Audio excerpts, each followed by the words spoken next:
right. Ready? Yeah. So here's a little tour of our new land in Hancock, Wisconsin.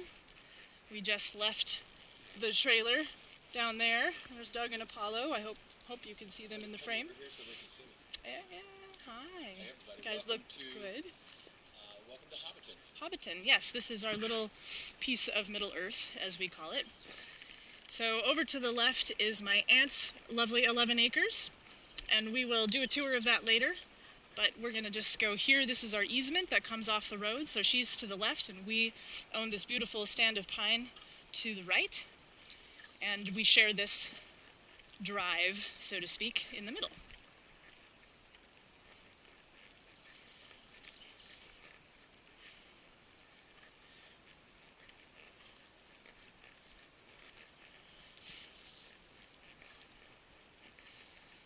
So coming up in this next season, we're going to be having some foresters come and help thin the pine forest a little bit to help it grow as a true forest as opposed to a stand of corn pine, as we call it, because it was planted for pulp.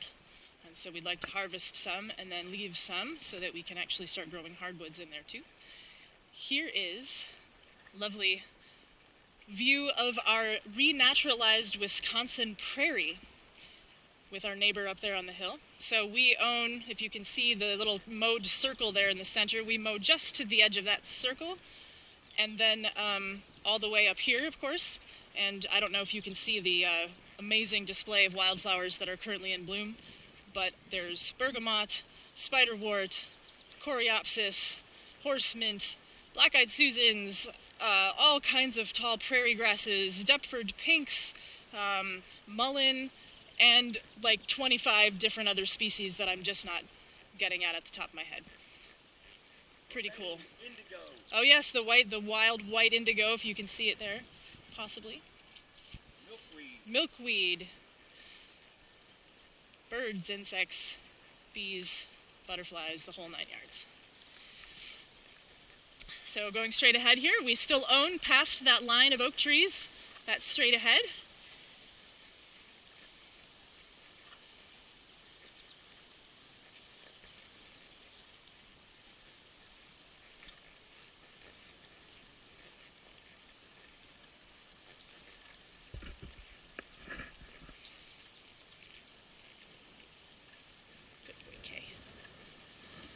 So this is what we call the Shire over on this side. This is, it's maybe hard to see, but again, there's just a mass of wild purple bergamot in here, and black-eyed Susans, and all kinds of cool stuff. This little stand of big pines and oak trees at the back, you know, kind of fades into a deciduous forest. We have a little corner of this place that bumps up against 80 acres of county park with a giant freshwater, spring-fed lake. And then a neighbor to that side of us that owns another 40 acres that has no building on it either. So we're pretty much kind of in the center of beauty, really. And our raspberry stand. Yes, wild raspberries, black caps, wild blackberries. We've got a giant apple tree that I'll try to point out as we go past it that's like generations old. He's gnarled. Reminds me of Shel Silverstein's The Giving Tree.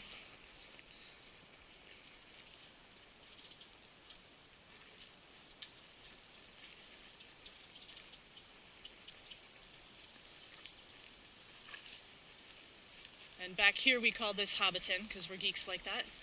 And it reminds me of some place that hobbits might live. This little place I want to put some sort of a sitting area back here.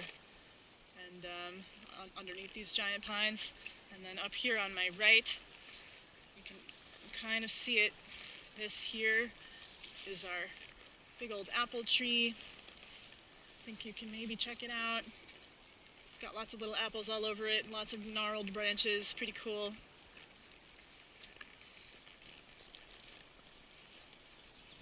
And this is Butterfly Central right here. Butterfly Central. Very peaceful spot.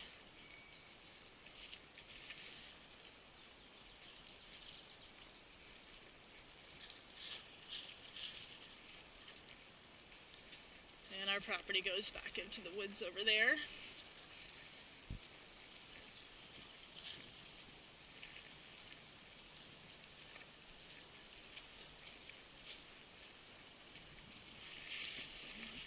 Careful, buddy.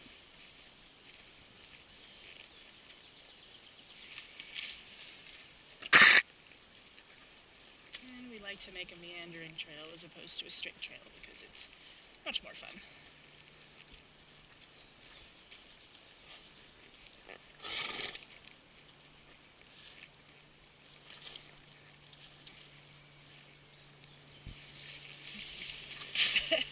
MK likes the oak leaves.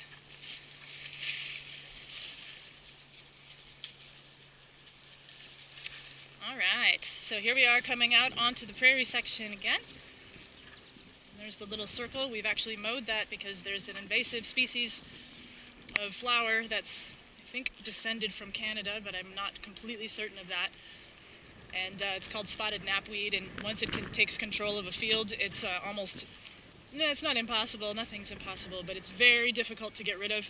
And what it does is, through its root system, it puts a chemical or a toxin into the soil that changes the pH of the soil and prevents anything else from growing around it except for itself. So in order to preserve our beautiful wild prairie, we had to mow down this section to take down the knapweed, and hopefully if we continue to keep it mowed, it will kill the mother plants. And we had a few in here. And then we will reseed it and let it regrow.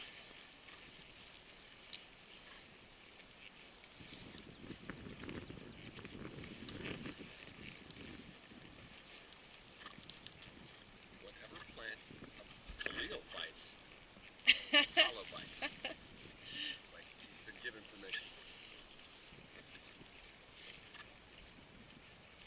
Just noticing you can see my helmet, my riding helmet in the photo here, which is making me laugh.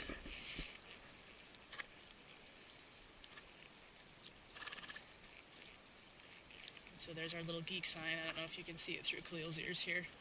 It says Hobbiton and the Shire, because that's us. Geeks like that. Actually, it's probably geeks like me.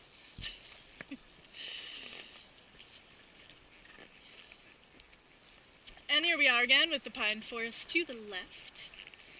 And we are coming up on the entrance to what we lovingly call the Green Dragon, which is going to be eventually an outdoor pub in the woods here. But currently right now it's a lovely campfire circle. It was one of the first things we did when we bought this property, was to take this natural clearing and clear it out just a little bit more and put this little secluded camp area. Let me not get impaled here. So dug the fire pit out, and we hauled rocks from my aunt's property, and we got some chairs and a bench and a little grill tripod, and here's dragon tears from work that are broken hanging from the trees. Maybe you can see it. And we've got solar lights all around, and yeah, it's awesome. This is our little piece of heaven here in the evenings and the day sometimes.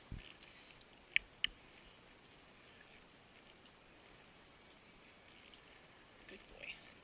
So now we'll go through the next first thing we did was to make this trail through the pine stand, just for funsies, so we had a nice clear place to walk. And it's so peaceful in here, with the wind and the pine trees and our ant piles and the pine needles just softening all the sound. The smell is amazing.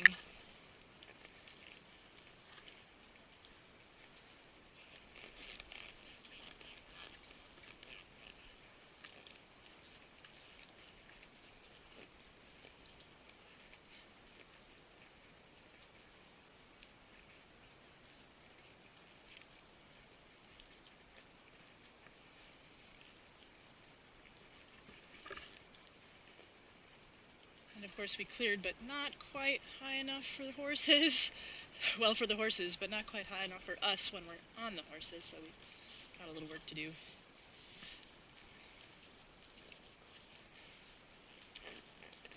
Leo likes to lick the sand in here and dig up the moss, which I find interesting.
And here we are about to exit back onto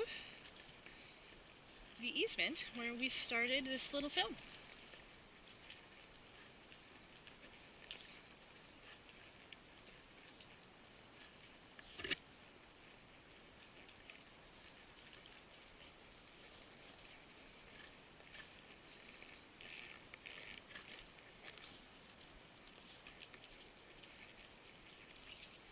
There we are.